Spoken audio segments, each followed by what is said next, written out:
Okay. అయితే ఇప్పుడు ఈ తునిలోనే కాకుండా అంతకుముందు మీరు చెప్పినట్లు తిరుపతి గాని, ఏలూరు గాని, నెల్లూరు గాని ఇక్కడ ఎక్కడైతే ఆహ్, ఓ ఒకవేళ డెఫిషియన్సీ ఏర్పడినప్పుడు ఎలక్షన్ జరిగినప్పుడు కూటమి ప్రభుత్వం అధికారంలోకి ఈ పదవులు తీసుకోవడానికి శుభ్రంగా ప్రయత్నిస్తుందండి. అలాగే ఈ తునిలో కూడా కౌన్సిలర్‌ని వాళ్ళందరినీ ట్రాప్ చేయడం. ప్రతి ఒక్క దగ్గర ఇలా చేయడం. ఇప్పుడు ఏముంది ఇంకొక 2 ఇయర్స్, 1 ½ ఇయర్ సంవత్సరం 2 ఇయర్స్ ఉంది. కానీ ఆ వైసీపీ వాళ్ళందరినీ కూడా కన్సిడరేషన్‌లోకి తీసుకొని, వాళ్ళని కూడా ఆ ఏరియాలో తీసేసుకుంటే, రేపొద్దున్న ఎలక్షన్స్ ఏవైతే మున్సిపల్ ఎలక్షన్సో, కార్పొరేషన్ ఎలక్షన్సో ఇంకిలాంటివి ఏవైనా ఏర్పడినప్పుడు వీళ్ళందరినీ మనతో కూటమి ప్రభుత్వంలోకి తీసుకోవచ్చన్న దురుద్దేశం కనిపిస్తా ఉంది వీళ్ళలో. ఇక్కడే కాదు, కూటమి ప్రభుత్వం ఎప్పుడైతే అధికారంలోకి వచ్చిన తర్వాత ఈ సూపర్ సిక్స్ అమలు చేయకపోవడంతో చాలా వ్యతిరేకత ఏర్పడుతుంది. అందువల్ల ముందుగానే నాయకుల్ని కొంచెం ట్రాప్ చేసి తీసేసుకుంటే కొంతవరకు మనం నెగ్గొచ్చు.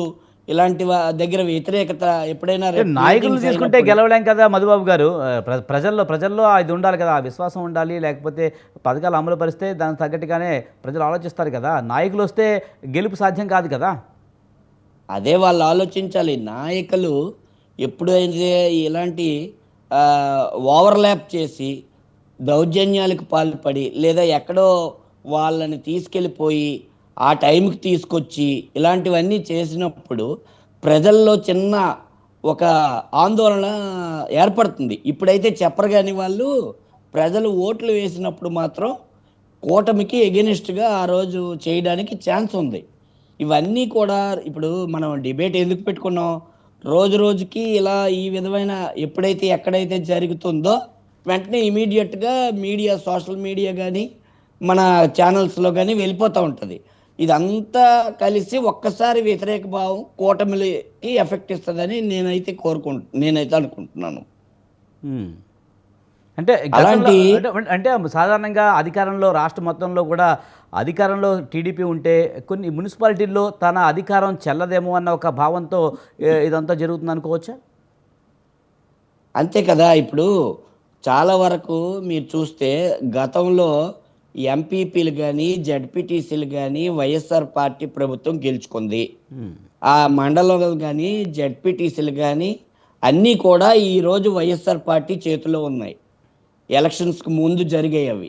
వైఎస్ఆర్ పార్టీ అధికారంలో ఉన్నప్పుడు. అవన్నీ కూడా వీళ్ళ మండలాధ్యక్షులు గాని, మున్సిపల్ కార్పొరేషన్ మేయర్స్‌ని గాని, చైర్మన్‌లు గాని అక్కడ ఈళ్ళు 10 మంది ఉంటే, ఆళ్ళు 20 మంది ఉన్నప్పుడు చాలా గందరగోళం జరుగుతుంది. అందుకని చెప్పేసి ఎలాగోలాగ వీళ్ళని వశపరుచుకొని, మన వైపు తిప్పుకొని కండువా ఏయించుకోవడమో, లేకపోతే వాళ్ళ తాలూకా మనిషినే లాగేసుకొని వీళ్ళ పార్టీలో చేర్చుకొని ఆళ్ళకి పదవివ్వడం గానీ, ఇలాంటివన్నీ చేయడం జరుగుతుంది. మీరదే కాదు, ఎమ్మెల్సీ ఇప్పుడు ఎమ్మెల్సీ మా కూడా ఎక్కువ వైఎస్ఆర్ పార్టీ డామినేటింగ్‌గా ఉంది. అందువలన వాళ్ళని కూడా ఇప్పుడు లోబరుచుకోవడానికి చూడడం, ప్రయత్నాలు జరుగుతున్నాయి. స్టార్ట్ హ్మ్. అయ్యాయి. అందువలన ఏంటంటే, అధికారంలో ఉన్నాం మేము ఏదైనా చేయగలం. ఏదో ఒకలాగా ప్రలోభాలకి లోపడదామని ఆలోచిస్తున్నారు తప్ప, ప్రజాస్వామ్య కానీ పద్ధతిలో మధుబాబు గారు గతంలో వెళ్దాము. వైసీపీ ప్రభుత్వంలో ఉన్నప్పుడు కూడా స్థానిక సంస్థల ఎన్నికల్లో నామినేషన్ ఎయ్యాలంటేనే భయపడే పరిస్థితి ఉండేది. చాలామంది టీడీపీ వాళ్ళని కూడా వేయనివ్వని పరిస్థితి, గతంలో దాడులు చేసిన పరిస్థితి. అవన్నీ మనసులో పెట్టుకుందంటారా టీడీపీ? దాని ఫలితమే ఇప్పుడు దాన్ని అది రివర్స్ చేస్తుందంటారా? అది అది ఏమాత్రం కాదండి. హ్మ్. ఎందుకంటే, రాష్ట్రంలో లాస్ట్ టైమ్ వైసీపీ ప్రభుత్వం ఉన్నప్పుడు, స్థానిక సంస్థలు జరిగినప్పుడు కూడా, స్థానిక సంస్థల్లో ప వీళ్ళంతా ఒక ప్రచారం మాధ్యమాల ద్వారా సృష్టించారు తప్ప, ఎవరు కూడా నామినేషన్ వేయకపోవడం జరగలేదు. నామినేషన్ వేయకపోతే పోటీలు ఎలా జరుగుతాయి చెప్పండి? హ్మ్. అన్నిటి దగ్గర పోటీలు జరిగాయి కదా! కొన్నే యునానిమస్ అయ్యేవి. ఎంత హ్మ్. ఒక 20% ఆఫ్ ది టోటల్‌లో 100% కాకుండా 20% యునానిమస్ అయ్యాడు. మరి మీడియాలో మిగతా మీడియాలో వైసీపీ వాళ్ళు దాడులు చేస్తున్న విజువల్స్తో సహా వచ్చింది కాబట్టి దానికేమంటారు? అదంతా కూడా కల్పితాలే అంటారా? అదంతా ప్రచారమే అంటారా?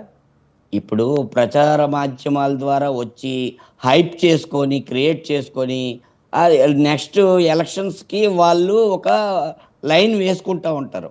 హ్మ్. అలా ఆ విధంగా చేశారే తప్ప, ఏ రోజు కూడా వైసీపీ అడ్డుకుంటే, ఈరోజు మొన్న గత ఎలక్షన్స్‌లో వీళ్ళు 21కి 21 రావు. తెలుగుదేశంకి 164 రావు. హ్మ్. వైసీపీ గాని దారుణంగా, దౌర్జన్యకరంగా చేసినట్లయితే ఎప్పుడు కూడా అలా జరగలేదు. వీళ్ళు క్రియేట్ చేశారు అంతే అది. హ్మ్.